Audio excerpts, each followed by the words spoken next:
இன்றைய வந்து பார்த்தீங்கன்னு சொன்னால் உங்களோட ஒரு அமேசிங்கான ஸ்டோரி ஒன்று நான் ஷேர் வந்திருக்கிறேன். ஸோ எல்லாருமே வீடியோ வந்து ஸ்கிப் பண்ணாமல் ஃபுல்லாக இருந்து பாருங்கள். நம்மளோட சேனலை நீங்கள் இது வரைக்கும் சப்ஸ்கிரைப் பண்ணலையேன்னு சொன்னால் இப்போயே சப்ஸ்கிரைப் பண்ணிக்கொள்ளுங்க. அப்போ தான் நம்ம போடுற வீடியோஸ் எல்லாம் உங்களுக்கு உடனுக்குடன் அப்டேட் ஆகும். ஓகே ஃப்ரெண்ட்ஸ், நம்ம இப்போ ஸ்டோரிக்குள்ளே போயிடலாம். ஒரு இளைஞன் ஒருவன் இருக்கிறான். அந்த இளைஞனுக்கு தான் எப்படியாவது வாழ்க்கையில் சாதிக்கணுமென்ற நம்பிக்கை இருக்குது. ஆனால் அவன் அதற்கான பாதை என்ன என்பதை அறிந்திருக்கவில்லை. அவனது திறமைகள், அவனது தனித்துவம், அந்த தனித்துவத்தை எவ்வாறு வெளிக்கொண்டு வருவது போன்ற பல நூறு கேள்விகள் அவன் மனதில் நின்றாலும் அதற்கான பதில் ஒரு தேடலாகவே இருக்குது. அன்று அவன் நினைத்தது போல் அவன் வாழ்க்கை அமையவில்லை.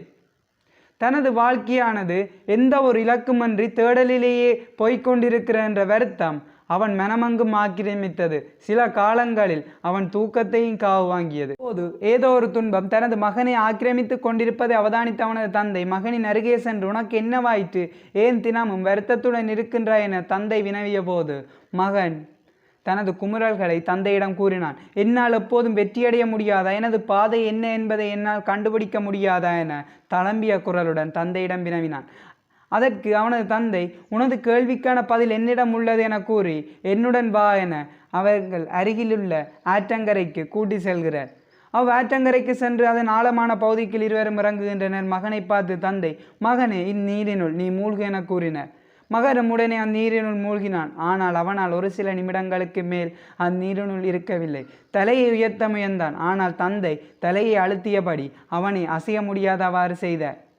அவனுக்கு மூச்சு முட்டுவது போல், உயிர் போவது போல் இருந்தது. அப்பொழுது தலையை உயர்த்த முயன்றான். அப்பொழுது தந்தை அதற்கு வழிவிடவில்லை. மிகுந்த போராட்டத்தின் பின்னர் காலை ஊன்றி குதித்து அந்நீரிலிருந்து வெளியேறினான்.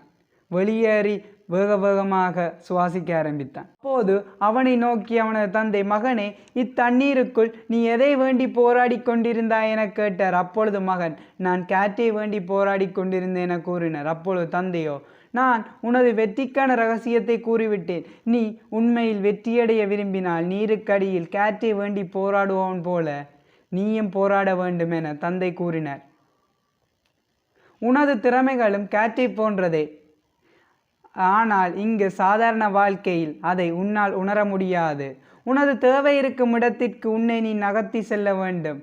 அங்கு வருகின்ற போராட்டங்களை எதிர்கொள்ள உனது திறமையும் தனித்துவமும் தானாகவே வெளிப்படும் என தந்தை கூறினார். ஏதோ பெரியதோ ஒவ்வொரு வாய்ப்பினையும் நீ பயன்படுத்தி பார்க்க வேண்டும். உள்ளுணர்வுகளை மதிக்க வேண்டும். அவை காட்டும் வழியில் செல்ல வேண்டும். உனக்கு எந்த வேலையை செய்தால் திருப்தி கிடைக்கிறதோ அதை நீ ஒரு தடவை என முயற்சித்து பார்க்க வேண்டும். அதில் நீ வெற்றி பெறுகிறாயோ இல்லையோ அதன் மூலம் நீ நிறைய பாடங்களை கற்றுக்கொள்கின்றாய்.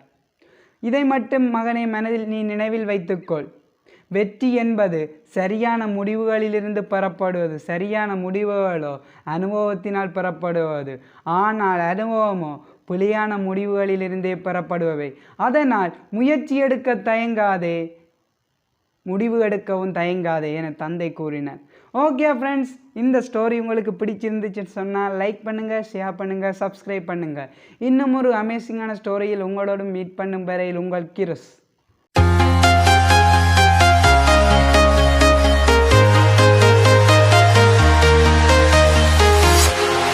Walking alone, the streets are empty.